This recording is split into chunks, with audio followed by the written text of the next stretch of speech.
If in my high moments I have done some good, offered some service, shed some light, healed some wounds, rekindled some hope, or stirred some run from apathy and indifference, or in any way along the way helped somebody, then this campaign has not been in vain.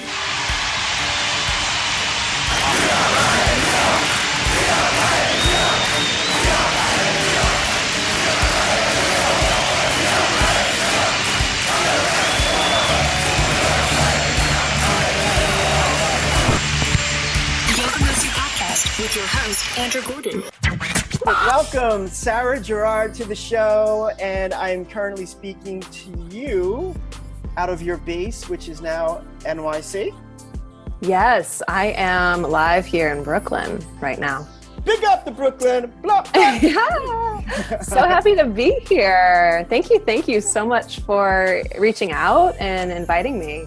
You know, thank you so much for being on the show, and I want to preface this statement with respect and humility to say that this show is different in a lot of ways than many podcasts that have to do with yoga.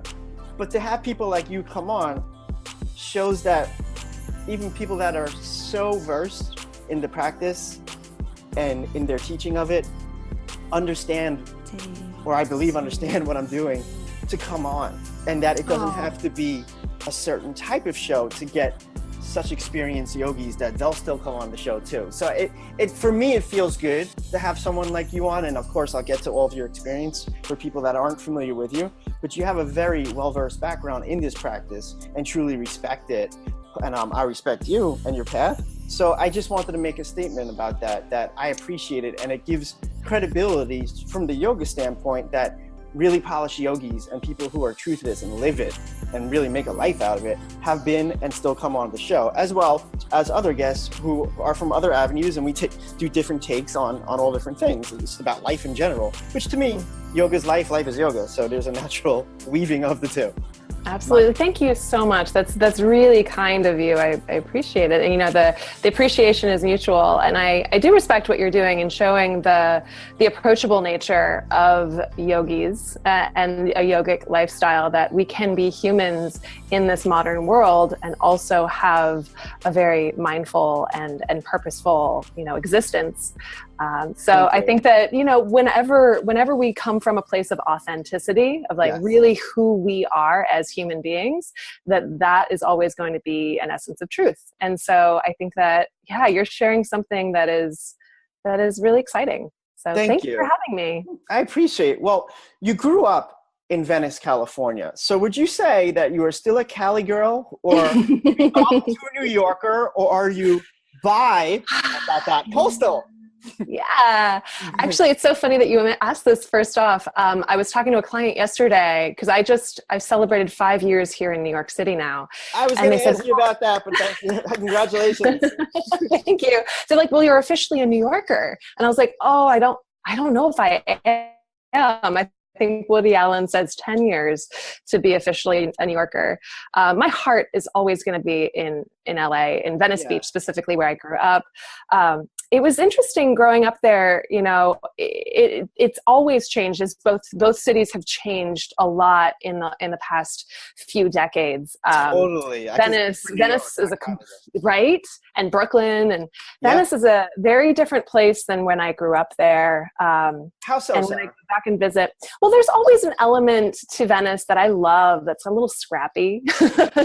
That it's artistic, and it's a little bit more rough around the edges, if you will. Yes. And there is an authenticity, I think, to it.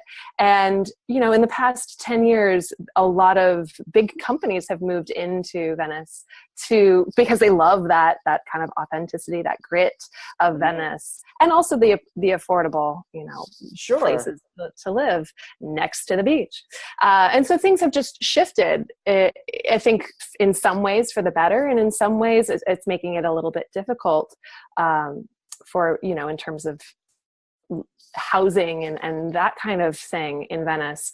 But there's an element of Venice that's never changed. And so it's really wonderful to go back and just remember, oh yeah, this is part of who I am. Can I ask you one element that maybe hasn't changed since you were a kid? Did everyone still ride a bicycle?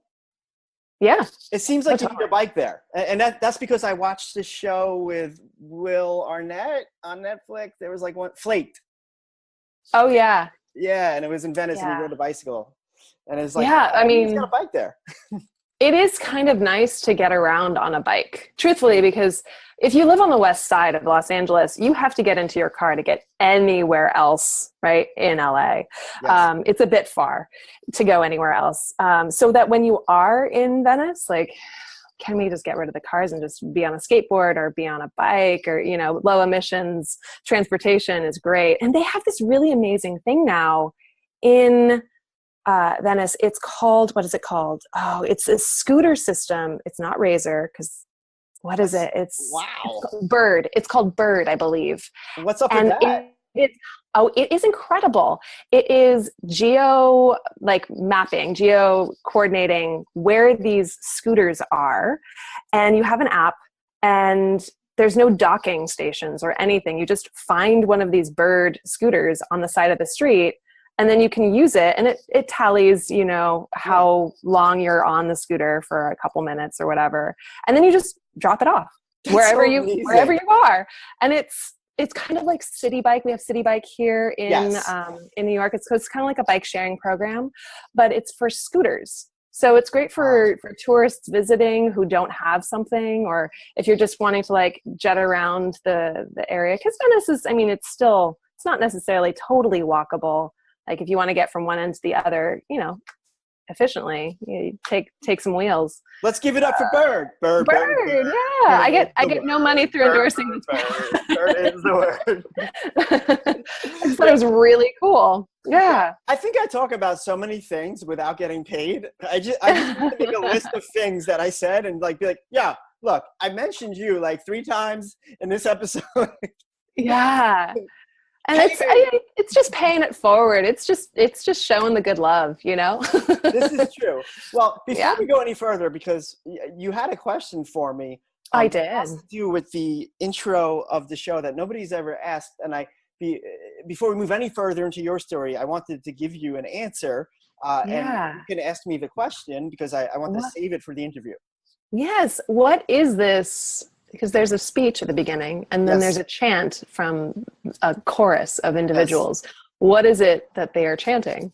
Okay, so the intro, which I hope everyone likes, to me, it's a combination of things that really got me inspired. And the speech is Jesse Jackson's concession speech when he ran for president. Okay. And you don't really think of a concession speech as inspiring, but I believe his words in that speech were. I definitely can think of a concession speech as being inspiring because somebody who's rallied so much support around them, you know, has kind of harnessed the attention of a group of people. And then if they don't win the majority, right, then there can be, okay, this kind of, what do we do now if you've been supporting this person? Exactly. And so I think that very often concession speeches can be the most motivating. And I love the line is what really hooked me is, this campaign shall not be in vain. Interesting. And do you think that that's like your personal ethos behind, you know, what you're doing in this podcast? Absolutely, I referenced that in my mind. Like, it should not go in vain, you know? If it's a really serious interview or it's a little more goofy. Yeah. That it's not in vain. There's something from it that people can take away if it's one thing. I love that. It will not be in vain. But now, the other thing, the people chanting, this is something that I really found powerful. And how I mixed all this together, I don't know. I was just finding things. But it's the people chanting when the Berlin Wall came down.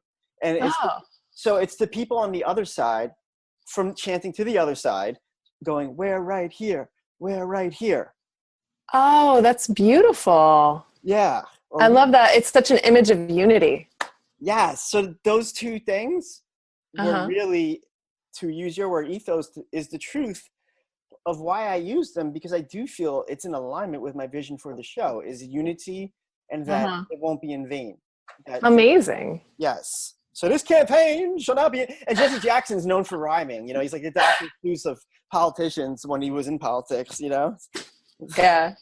So this campaign shall not be in vain. There will be no pain. Everything will not be the same from episode to episode. You love it. It's amazing. And flow. Okay, back to you.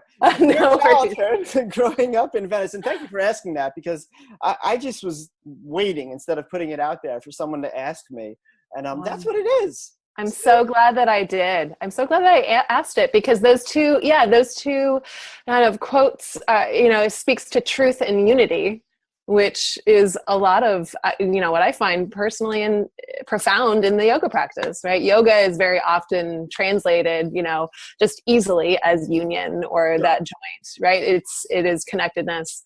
And then what is it that we're trying to find? Truth, love, light, that essence. This is distilling all of the teachings down really, really, really simply. But I think that's interesting. I love that that's part of your opening for every single episode. Well, thank you for noticing and for asking me. Going back to yoga, taking you back to your truth, something happened in a class I taught like 2 days ago. And it was from a guy in class, and we were in hero's pose. And, you can always modify it. And if you sit in full hero's pose, it's like when we were kids and we sat down like a frog, you know what I mean? And he said to me, man, this whole thing, it's like, I'm not a kid anymore. I can't sit like the way I was when I was a kid.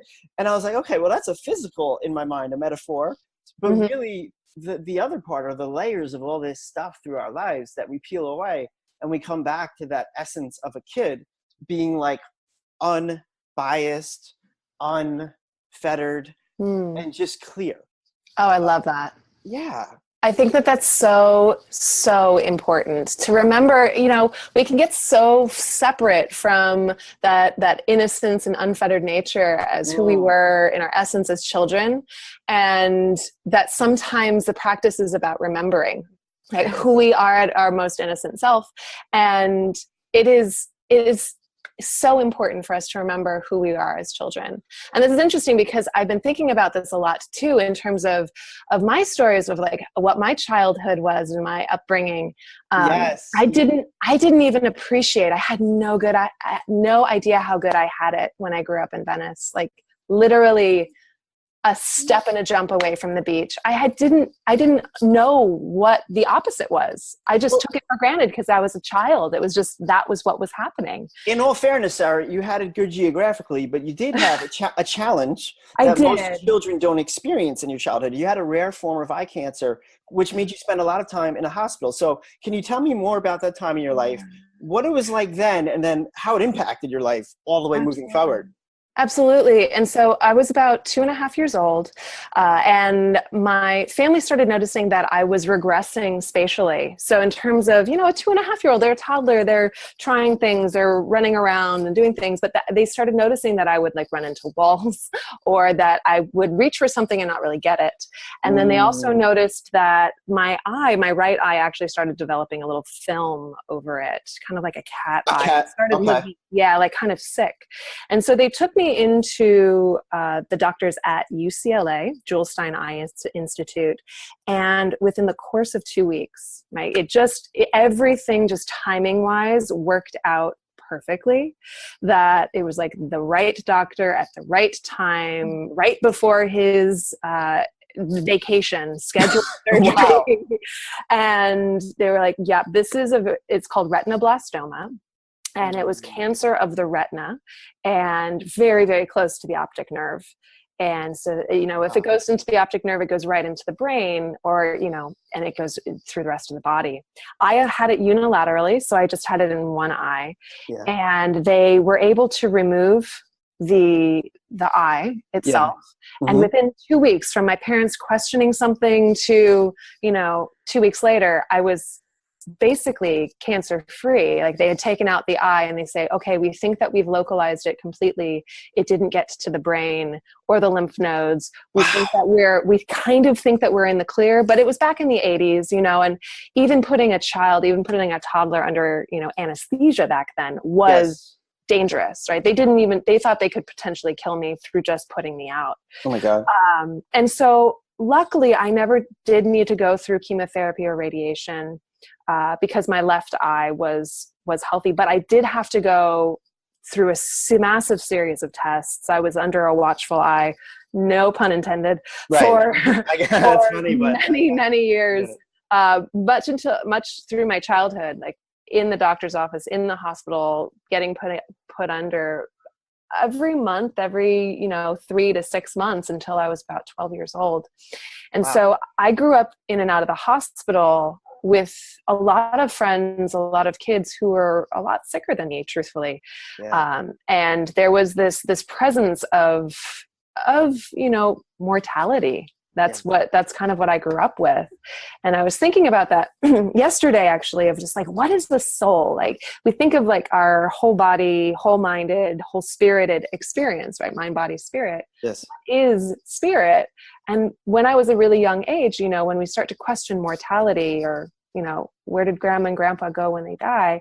You know, that's when we start to contemplate, oh, what is the soul? What is the spirit? And I'm so grateful that my parents made the space for me to continue questioning. You know, they didn't necessarily have the answers for me, because I would always ask, you know, I'd cry and I would not know, like, why did this happen to me? And they would answer like, I don't know. They didn't have the answers. And so they were able to sit in that sense of mystery and just make a loving space of just like, we love you and we don't know why, but we can keep asking these questions together. And, you know, I say that I went through the experience of having cancer, but I was a child. I didn't know any different. There's the bliss of ignorance and youth. My family had a child with cancer. And I could imagine, you know, being an adult now, I don't have any children of my own, but that heartbreaking trauma and tragedy of having a child, that there's nothing that you could have done to prevent it. What a paradigm shift for you to shift it and view it from that perspective. Yeah, it's an incredibly like humbling and, you know, just kind of change, the perspective a little bit, because we can get very kind of insular in our own individual experiences. But I think that when we start to shift towards the other, then some generous, you know, living can happen too. So before we get to college and the years there, I just want to ask you, you know, how all of those challenges and what I just heard you say, I didn't know, you know, the approach your parents took to it, which I love, that they didn't fabricate some story to placate you. They just said, we don't know, which is a beautiful vulnerability, but I believe a great way to handle it. How did that affect you through your later years, before college and then right on through college until today? Well, I mean, I'm going to be honest. There was a lot of, you know, there was a mystery. Like I had cancer and then I didn't have cancer. And so there was a lot of this kind of like, oh, she's a magic baby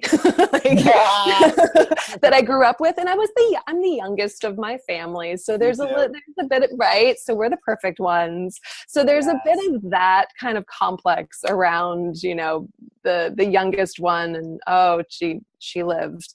So I definitely had that kind of personality of perfectionism growing up.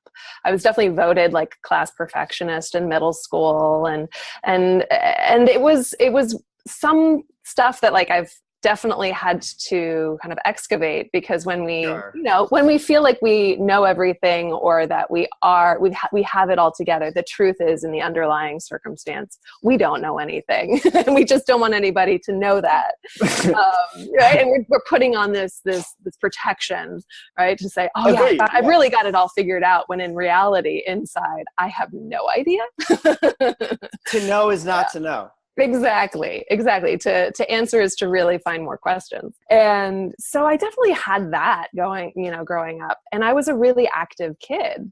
I have a lot of energy.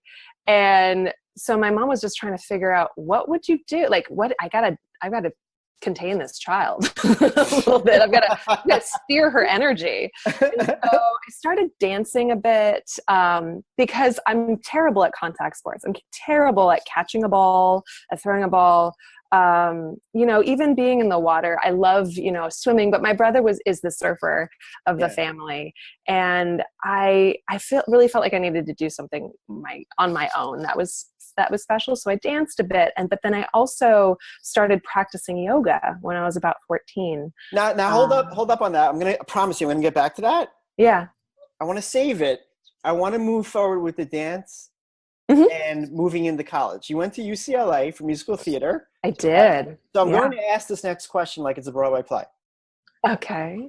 Are you still acting? And what is your favorite play? Can we get a sample of a song you like to sing?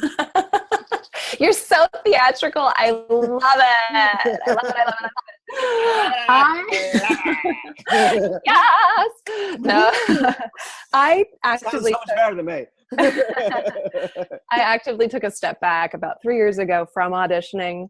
It is one of the hardest things I think a human could ever do is put yourself into that lineup of possible, opportunity and face rejection and, over and over and over again.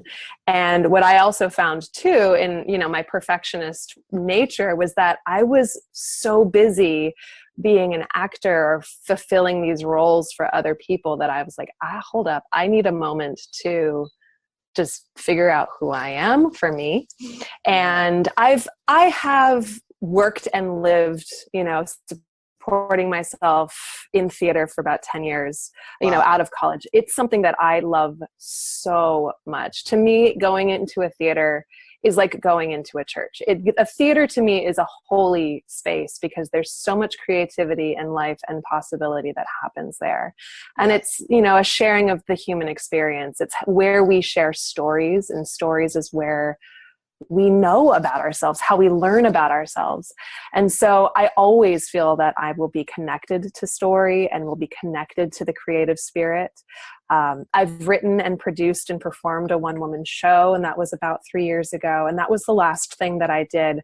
But I definitely do feel a calling back to the theater in some way or another. I don't have anything coming up. No.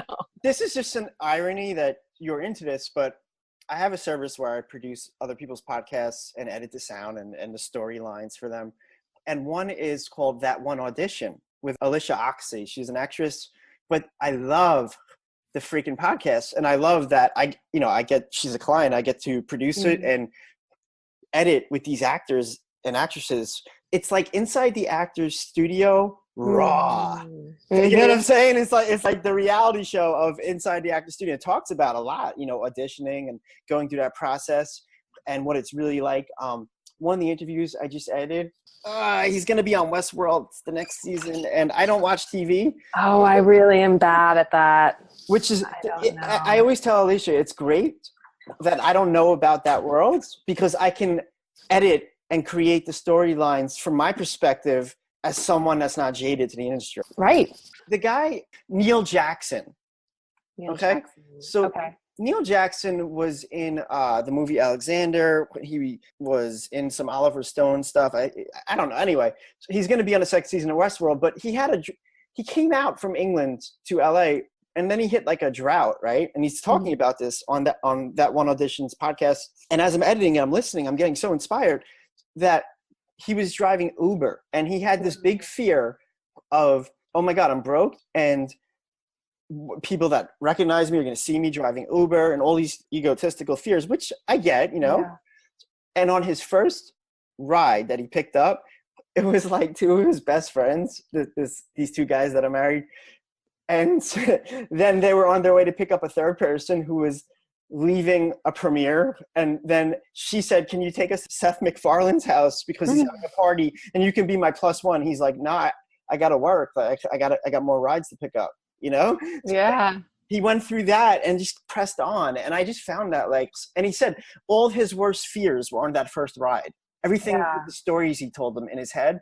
all the worst case scenarios happened. And he said after that, it was like, well, why am I feeling bad for supporting myself or for doing what I need to do? And I think that even for people teaching yoga that are still hustling and trying to find, their way into the full-time aspects of it, it resonated with me just as a human piece. So 100%. I mean, fear is such a powerful force. It is something that we can, it's something that can guide us into action. I think, moving out to New York was probably one of the most terrifying things that I could have ever done at the moment. And so therefore I'm kind of looking at things that I'm terrified of. And now as kind of like maybe I should go ahead and just do that, because it's just a sign that that's where I'm going to grow the most, and they started doing it. It's interesting in your story, he started doing it. And once he faced his fear and started moving into it and ultimately beyond it, the universe was like, yeah, here's this. And then here's this opportunity. And then here's this opportunity, right? The universe only gives us really what we can handle and exactly what we need. So absolutely. It's just always, I think that theater and art, some of the most profound souls and greatest minds are people who are connected to the creative spirit, and people who are, that you won't actually even find on Broadway, that you'll find in the regional theaters, that are doing such incredible work. People that are teaching at, the university level, who are just so passionate by the work, are absolutely amazing. They're to me my heroes, and that is to say, I have many friends also on Broadway, and I love that also, that community, as there's a lot of energy too in that community and that world, and it's really magnetic too. And the thing that I've heard through the show, because again, it's not my world, is that Tony Trucks was on a show, and she's on SEAL Team now, but she's a musical theater person like yourself. She was talking about the difference between the kind of supportive community in the theater community in New York, as opposed to the, what's that bitch got on me thing, in the waiting room for auditions in LA for film and TV. Totally different energy. It's more supportive in the theater world. Well, I can't really speak for film because I don't really do very much of it. Right. But I do know that the longer that you're at, something, the smaller the pools start to get, and the smaller the pools, the more consistent and the more supportive the groups are. Yeah. So that happens too with in terms of the yoga world. If you've just been in and teaching, and you go to the same teachers as your other friends and colleagues, and it turns into that as well. And I think that, quote unquote, the hustle can definitely be difficult, or it can also be a community which can uplift and motivate. I think it depends on how we look at it. And I think that for the long term, to find a more consistent longevity in either career, if we're going to find community and uplift each other, it's going to be a lot easier to make it last. I love it. Now I want to finally segue into yoga. So, you've been practicing for over 20 years and have taught for more than 10. I want to peel all those layers off and go back to your very first yoga class, which you alluded before. It was at age 14. So first of all, this is a 4-part question. Okay. I'll see if I can remember all the questions. I'll remind you. What brought you to yoga? Was the class in a studio? What was it like? And did you fall in love with it right away? So they all kind of have congruence to them. Okay. So what was it like? I was 14. It was a yoga class on the beach in front of our house. Wow. I know. And it was before school. So it was like sunrise yoga on the beach, and it was donation-based. It was a donation-based class. Oh my God. And, in theory now as an adult, I'm like, that sounds like the most amazing. I want to do that right now. I'm with you in my mind. I'm there. I want to do that. But as a child, as a teenager, who I had to get up extra early to go to the class. My mom was making me go to this class. It was not like a choice of mine, because I had been, doing the Royal Academy of Dancing syllabus, which is it's a program that is created and curated in England, and it's a ballet school basically. And so I had been doing this program, and I'd been dancing a lot, and I developed some injuries, and even already at 14. And my physical therapist at that time was like, "You either need to do Pilates or yoga. You need to be doing some kind of movement modification. You can't just be doing ballet," because my body wasn't completely built for it. Okay. And so my mom was like, "Well, Pilates is $100 an hour, or there's a donation-based yoga class. You're going to the donation-based yoga class." And by the way, here's a dose of tough love. It's going to be a class on the beach. Yeah, exactly. She's like, "You'll write this down later. You're going to thank me later. Just do it. There's no question." And so I started doing it, and truthfully, I hated it. I didn't like it. As a teenager who also already felt really kind of awkward in my body, and I was very much in the ballet dance world, where it was like control and disconnect from your body. Your body is this something that you don't ever want to fully embrace, because you want it to be something else than what it is. That's interesting. I've never heard that before. Again, that's a world that I don't know about. Yeah, it was, that's not the whole dance world. This was just this very specific structure that I grew up with. But it was, I felt weird, because the teacher was like telling me to breathe and love my body. And I was like, ugh, no, I don't want to love my body. I hate my body. Like, literally, that was my thought process as a 14-year-old. Like many teens, and quite honestly, like many adults still today. And so I hated it, but I kept on going. And about 3 years later, I stopped dancing, but in that ballet world, and I started feeling much more embraced into the theater dance world, which was definitely like much more, free and expressive and enjoying our bodies. And I love practicing all kinds of movement now.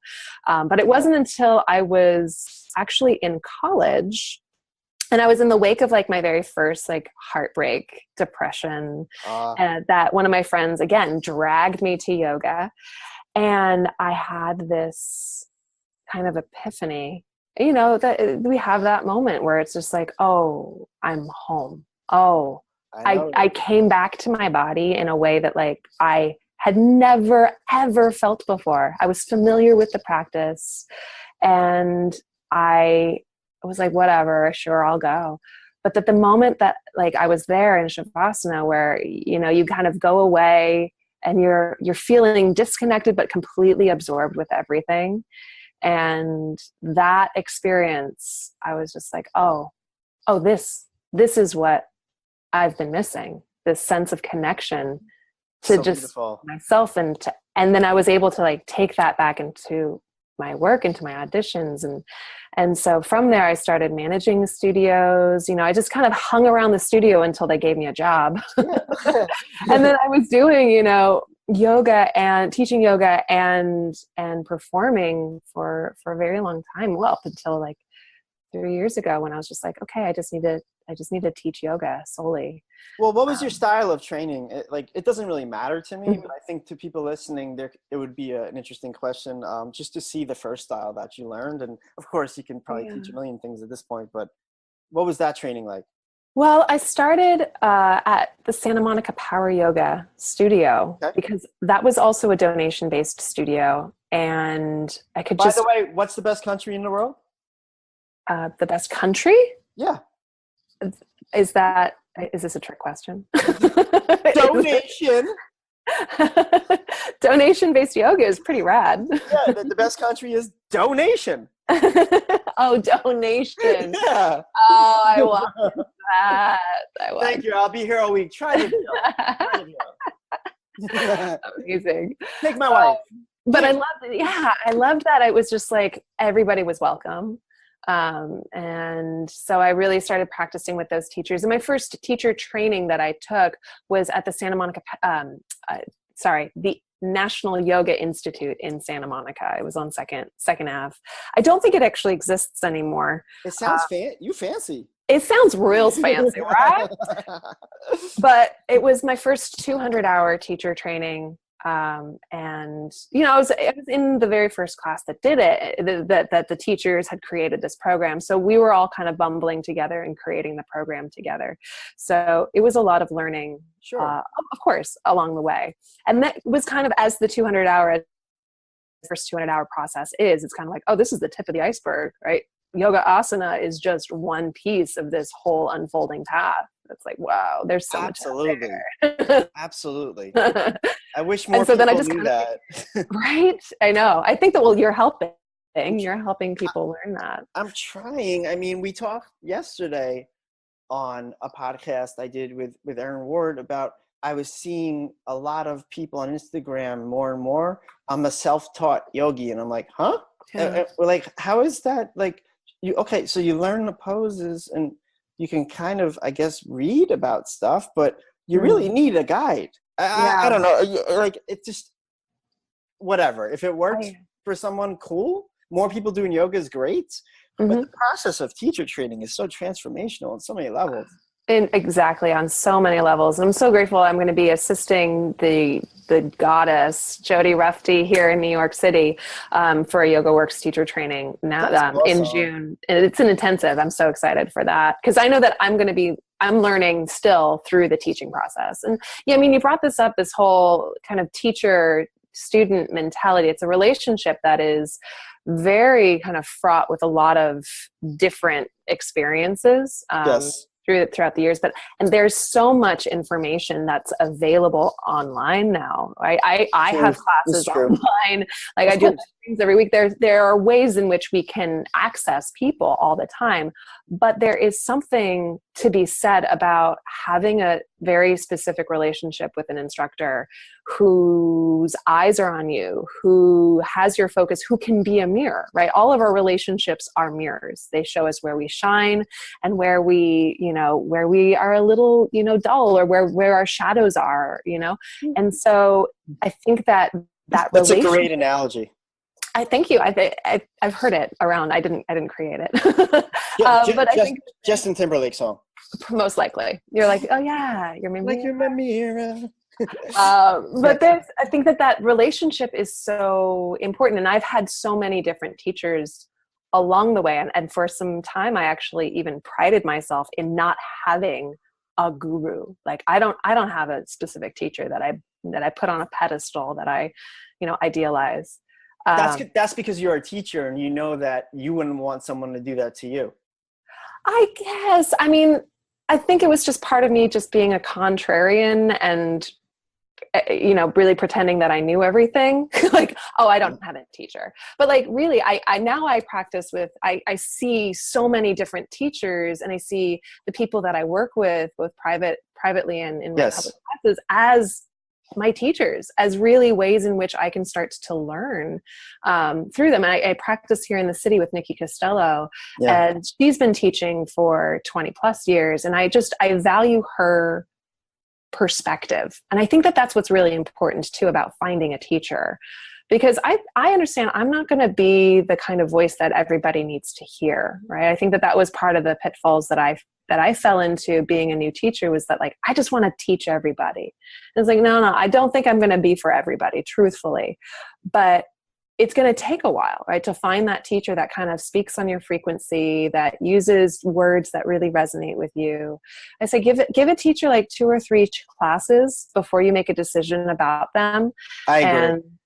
And, because we have off days. We have days in which the MTA gets us down or whatever. We don't know. We're human. Well, Sarah, it's interesting. You answered a question I was going to ask you next.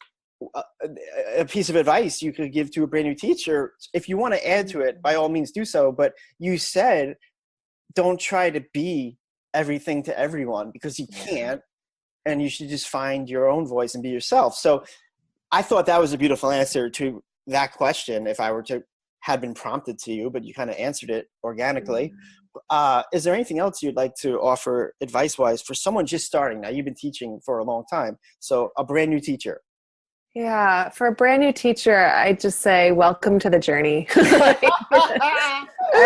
we're There's much to say. I get it. yeah, you're on the path now. Like you're on a journey. You already have been on the journey for a while. Like you've loved yoga enough to do a teacher training, to make that commitment to it, because it's a financial investment. It's a big thing. And very often, the intensive training that I'll be teaching and co-teaching and assisting in June is a big time commitment, right? It's 4 weeks, 9 to 5. Yes. And so people very often are in a transition period of their life. That's right.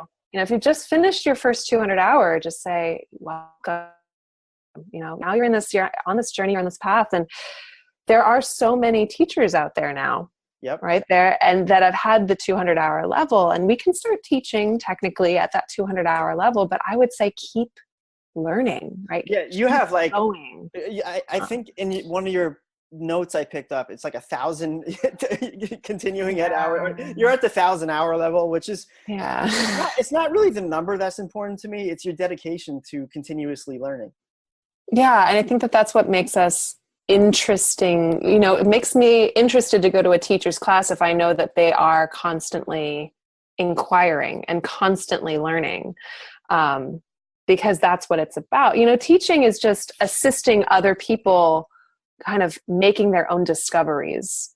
And so if we can just be in a room of discovery, and this is why the practice seems to be constantly unfolding for me, is that there is always something to be learning. Thankfully, we're not finished. Thankfully, I don't know it all. Now, Sarah, I think you just answered the next question I was going to ask you again. Yeah. So here it is. If you want to add to it, I want to switch to the teachers that are experienced and may feel burnt out or stale. What advice can you give them? Take your time. I find truthfully when I actually even mentioned this in my Instagram stories this week, that I was feeling like burnt out. Like I was just like, I am tapped dry. Yes. Julia Cameron, who wrote the beautiful book, The Artist's Way, in the very beginning, she talks about artist states and doing your morning pages and doing things that fill your well.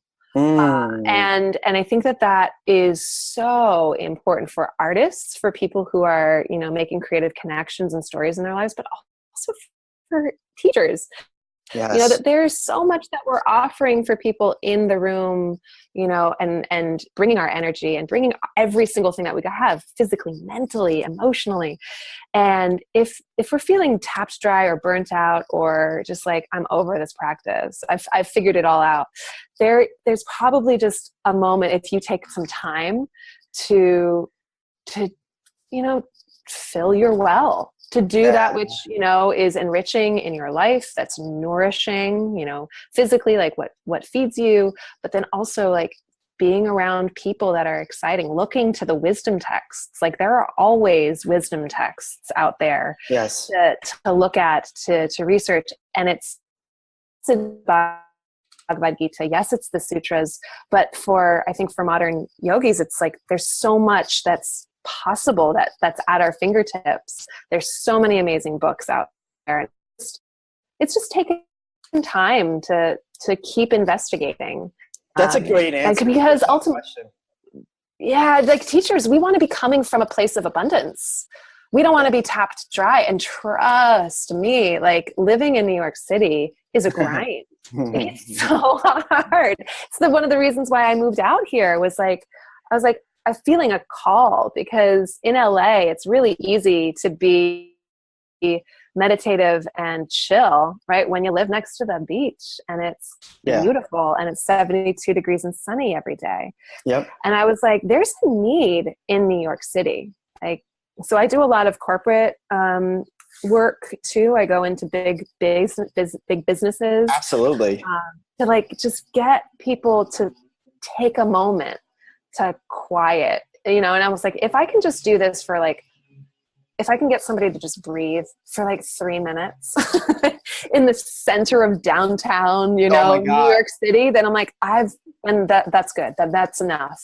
If there's ever a place that needs it, that is the place. So you have a way of conducting your classes, and you talk about these commitments that you create in the space that you cultivate. And one of the things you talk about is that it's a space for courageous action. So I want to ask you, can you recall a time when a student did something that resonates with that sentiment and how it made you feel as a teacher? You know, one of the most courageous actions I think, truthfully, that we can ever do is to let go.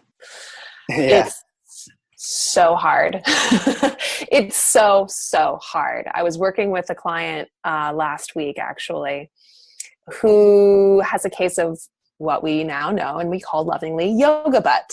So are you familiar with it?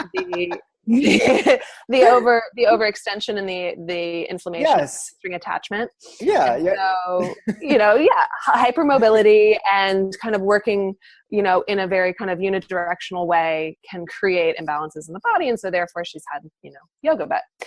And so we're working in a different way to start to strengthen the glutes and to strengthen the system that had been over time really pulled to excess. Yes.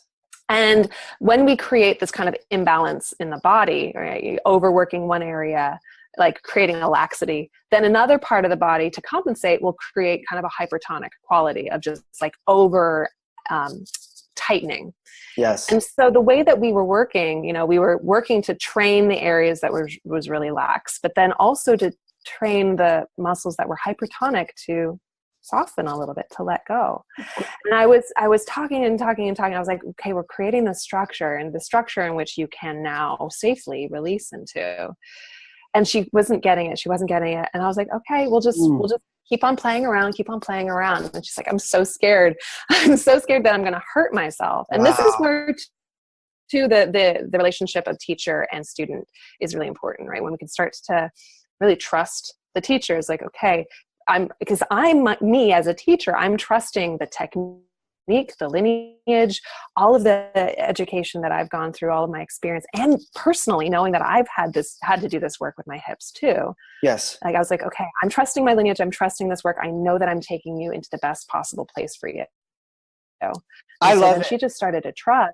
Then she was just like, and then she started softening and letting go in a certain part that I was like, what did you do? Yeah. And she's like, oh, I just let go. I was like, oh, that's so easy and simple in theory, but it's so courageous in practice. I think there's so much about that story. We could take so many pieces of that story you just told and use it in our teaching. The fact that in general, if you're pulling one area, you're pushing another area, or if you're strengthening one area, you're stretching another area.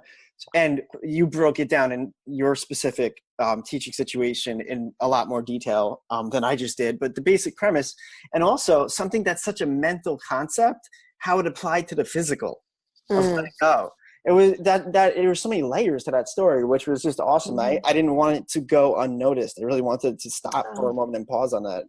Thank you. I mean, because we're not separate. Like that's the thing that we think that we are, that like, I am this body, I am my mind, I am my spirit. Like we're not compartmentalized, that it's a holistic practice. Yes. And truthfully, our body only, like in terms of movement styles, our body can't discern between yoga asana and walking down the street and dancing. It's all movement to our bodies. Yes. And so it's like, and then there's a whole mental component to it, because we are a whole being.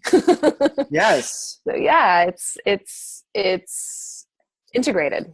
Now, I want to ask you, speaking about things that are whole and filled up, your resume. Okay, now this is not a job interview because you clearly have more than enough jobs. So I want to break it down.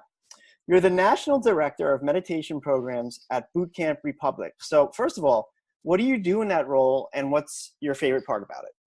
Interesting. I've actually started the company has had a name change. They're now known as Culture of Fit. And for the past 2.5 years, what I've basically been doing for them is program development and assisting them in creating some proprietary programs for the corporate sector to go into big companies and to offer them and their clients and their employees a yoga basics program. I'm telling you, you bring yoga to the people rather than trying to fish them. So now I'm not saying I'm just saying you could reach more people who you may not be able to get if you're asking them to come to take yoga. But if you bring it to these places where it's so needed and it's there for them and they have no choice but to say, hey, it's here, I'm going to take it. The whole culture of our society could change little by little in those programs. Yeah. And it's pretty palpable, truthfully. I go into these companies and, the company cultures in Manhattan, it's and everywhere too. It's just and in the company cultures, it's always different for each company, obviously, but it's go, deadlines. It's a lot. And so if we can make it more accessible, I think that more people can benefit from it.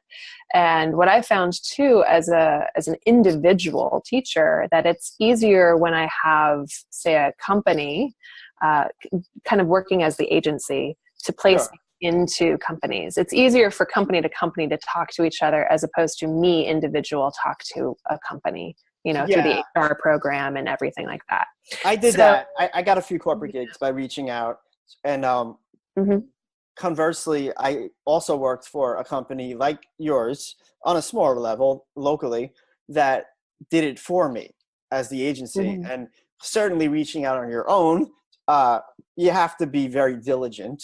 Yes, you do. Yes, big difference. 100%. 100%. Yeah, it's a consistency that I was like, I don't know if I have this kind of energy to go chase down these contracts, which is why I worked with that company. Yeah, but now I'm still teaching for them, but it's more on I do less management and directing and just more, program development if they need any assistance with that.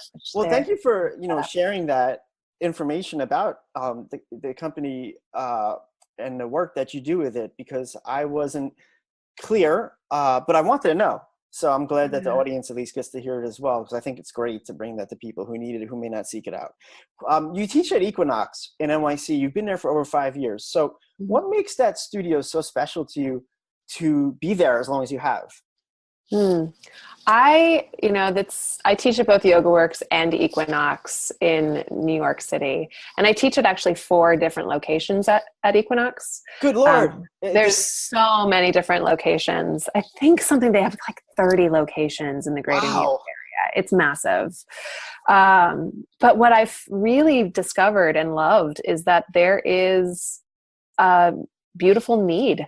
That yoga is this mind-body modality that helps to balance out other modalities of movement. Yes. And as I, am such a fan of all movement and balanced movement and nutritious movement. As I'm a fan of Katie Bowman. She does that. She's incredible. If you haven't checked out her work, everybody should check out her work. But I think that there's a nice balance that yoga can offer in, say, a gym setting. And I do support, my yogis to, pick up a weight and feel what that's like in your muscles and your bones. It's another way into feeling and experiencing and loving these bodies that we are born into. It's so funny, Sarah, that you said that, because I don't want to call it a New Year's resolution, but one of my intentions for the new year was to incorporate different ways to work my body than just yoga. And I started taking this class at the gym that I teach yoga at, because I was a studio owner, and then I started hating teaching, and I hated the whole thing. And I got rid of my studios. I went full circle and said, if I ever teach again, I'm just doing it for fun. So I'm back at the gym doing it. I love it. It's like the people there love that I'm there to teach them. It's all good. But I stay after to take this girl's class, which is like one of those body pump classes. So it's like light weights, but you kind of like move with the weights. And I am telling you, it kicks my butt in a different way that I'm so grateful for. Yeah, exactly. Variety is the spice of life. It is. Doing something consistently is wonderful, because we will we will become well-versed in it. We'll become courageous and confident in it. And, you know, having that is incredibly powerful for many of us that feel sometimes disconnected from our bodies. Can I speak about something you mentioned? I'm sorry, about letting go of thinking that you know it all, right? So I literally teach these people yoga, and I'm the quote unquote expert in a room in yoga, right? Mm-hmm. And then afterwards, I'm trying to keep up with the steps and the things that we're doing. And I open myself up to those same people that, hey, this isn't the thing that I'm expert at. Look, here, I'm messing up. It's okay. I love it. And actually enjoy it. I love that. And to me, that speaks to you like as such a good teacher, because you're still learning and that you're in that process of willingly putting yourself into a vulnerable place. You know, people will be more likely to go with you into a vulnerable place and, you know, and find a courageous action for themselves when they see you do that too. That's how it's worked out. You know, we all smile and the community becomes a little bit tighter within the yoga and then the class after that I attend. The fact that I'm opening myself up and the teacher loves that I take her class.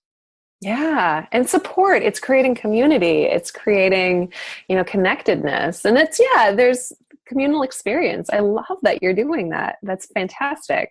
Yeah, and I think that our muscles and our bones and our bodies can benefit from so many different types of movement, not just like the concentric and eccentric stretching that we can do in, say, yoga asana, but, you know, picking up, you know, a therapy ball, picking up a roller and, you know, get into your fascia, get into your, all of the musculature and put some depth of pressure there on your muscles, or pick up a weight and see what that's like, or, you know, hang, like actually just like hang. Yes. Oh my God. From a bar. Like, what was it like? We used to, you know, do some primal movement. I mean, we used to, you know, be all around the woods and forests and trees. And what would that be like in our bodies? You know, speaking on feeling free and liberating yourself from patterns and routine, the gym that I work at also has a basketball court, you know, and I literally, when I play, I just shoot, right? I just, for fun. And to me, it turns into meditation. Yes, it's all yoga. And that's the thing I think that's wonderful too about your this podcast, is that you're presenting it that yoga is life. Thank you. And that all movement, everything that we do can be considered yoga. Right? Absolutely. It's these specific outlined asanas that we do in this one specific mat. Though there is, I think, importance to that ritual, to that consistency. Right? Yes. We can build strength of not just of body, but of mind when we have that technique. But that every single thing that we do, we can then take it off of the mat and into the world, as Sean Korn says, right? We can bring it out with us. This concept of truth that we started off with as your ethos. And then also this sense of connectivity that there's a unity in life and all that we do. Well, expanding on that, speaking of variety, this is a wild card in your job deck of cards. So you're also the North American runway director for Sassoon. Now, first of all, I didn't even notice who Sassoon was still around, because I used to love their Ooh La La Sassoon commercials. So what do you do for them? Well, I just said what you do for them. But what do you do in that role, and how in the world did you end up in that position? I know, right? It's always, this is always like the wild card that throws people like, what the? So I have a degree in theater. Yes. I know how to produce theater. Absolutely. And I was actually their academy is in Santa Monica. And I was referred to this job by a friend of a friend. I never blanketed a resume, you know, for this. I never submitted for a job, but you know, a friend of a friend referred me, and I help them with kind of event production, but I also do everything from, you know, helping the models get cast to helping the artist's vision become kind of manifest and created on stage. You know, if the artist is like, I'm thinking kind of like an Edie Sedgwick meets Kurt Cobain in like a Bauhausian world, the technical director would be like, what do you mean? Like, how do I make that happen? Yeah. So then there's a little bit of interpretation that I use too, of just like trying to get the artist's vision actually created on stage. I could see where all of your background adds up, and I would hire you for what you're describing. And it's a bit too, so then I also help the models walk and feel comfortable in their bodies and feel kind of presenting with the collection what the artist's intention is. The energy of it. Yeah. The energy of it. And I help it all kind of come together. For me, it is definitely vinyasa krama, right? To me, it's definitely like skillfully placing everything in a direction towards this one direction of creating story on stage. It's just the different medium. What I loved too, so I actually even worked with Vidal while he was still alive. Yeah. He was a cancer survivor as well. Wow. And he was a yogi. He was one of the very first, Vidal Sassoon, Jane Fonda, one of the first kind of holistic life gurus that, it's so common right now on Instagram. Like everybody is, even myself included, right? These lifestyle, holistic living individuals. Vidal and Jane Fonda were actually one of the very, they were the originators. I consider to be these people. Like he would go on these morning shows and talk about how amazing yoga is. Wow. And so it actually, that kind of mindfulness pervades the whole company style. I love it. It all makes sense now. It was something like I've worked with them for 8 years, and literally they have, to use your word, literally. I was trying to say it all, brilliant and eloquent. Yeah, literally, to use your word. They have this really holistic approach to style and art, and they have such a foundational, they're so strong in technique in terms of what they offer, hairdressers, hairstylists, if they've been Sassoon trained, that they've got a really strong background and technique to rely on. So I love really working with them. They're fantastic. So with all the things you have going on, what's a little nugget of advice you can offer in terms of not only time management, but energy management as well? Yeah, absolutely. That's something that I've really come to embrace more here in New York. And being like boundaries are really important. It's taken me a long time to remember that no is a complete sentence. Say no to something is really important. Yes. And what has also helped me, is dedicating specific time for specific things. And giving myself okay, for this amount of time, I'm going to be really into this and present with this. Yes. Taking social media off my phone has been an incredible thing. Right when I moved to New York, I took Facebook immediately off my phone. Wow. So that I have okay, when I'm on Facebook, I'm going to be on Facebook and I'm going to spend an hour on it. But I don't need to be constantly checking it every day, all the day, all day long. Yeah, it's really interesting. I heard an analogy the other day. Now, I'm off Facebook too. I mean, technically my profile is still on, but I don't use it. And Gary Vaynerchuk was he was speaking with Larry King. He was talking about how Facebook, Instagram, and fill in the blank, Snapchat, they are all different channels. The same you would have to look at ABC, Showtime, HBO, and CNN.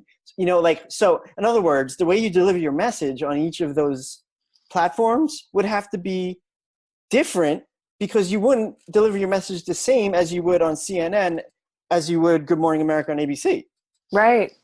It was just I've never heard of that, but that is very insightful and very true. Yeah, and of course, everyone listening is, if they're a yogi, then they also have a social media account promoting themselves. So take that little nugget of advice. And that's true. I mean, that's a whole different world to navigate too, especially if you're a new instructor. There's not just one thing teach. It's now, okay, manage your website and manage your profiles on social media and what platforms of social media. It's never ending. Yeah, it was at that point Larry King's head exploded. I don't understand. What's going on? Let's go back to Julie in Paducah. Yonia. All right. Amazing. Great advice. So besides your presidential run for 2020, too coming up. What else do you got in the future?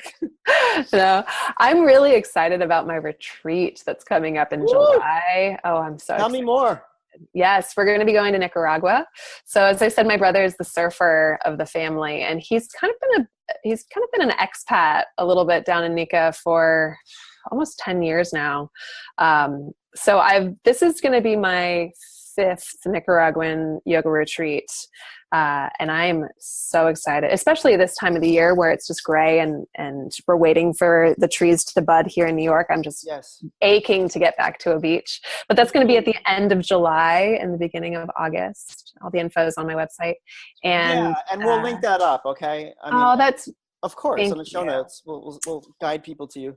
Yeah, that would be great. And I'm really excited about seeing what this next year has to offer, truthfully. As I said earlier, the universe really just provides exactly what we need, not necessarily what we want in the moment, but exactly what we need.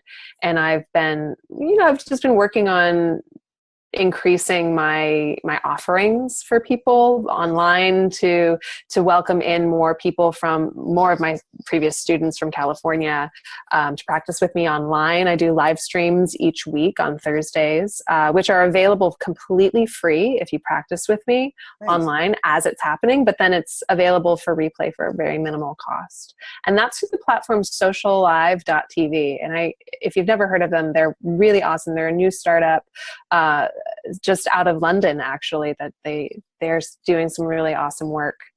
So I'm doing that. And then also, in my classes here in New York City, I teach publicly and privately. Very cool. And then social media wise, you want to give a little plug for people to connect with you, maybe on Instagram? Yeah, on both Instagram and I do have a business page on Facebook, Sarah Girard Yoga. So that's where I am for both. Very cool. Well, we'll include those all in the show notes. And I just sincerely want to thank you for coming on the podcast. And, clearly you're very busy. So your time is appreciated. Your information is appreciated. And your path and the sharing of your path is so valuable. I truly am grateful to have you on today. Thank you so much. Thank you so much, Andrew. This has really been a pleasure. And you're just such a bright light. Thank you. This has been really fun. Tell my wife. Let her know. Let her know. She doesn't... All right. Thank you so much. Sarah Girard.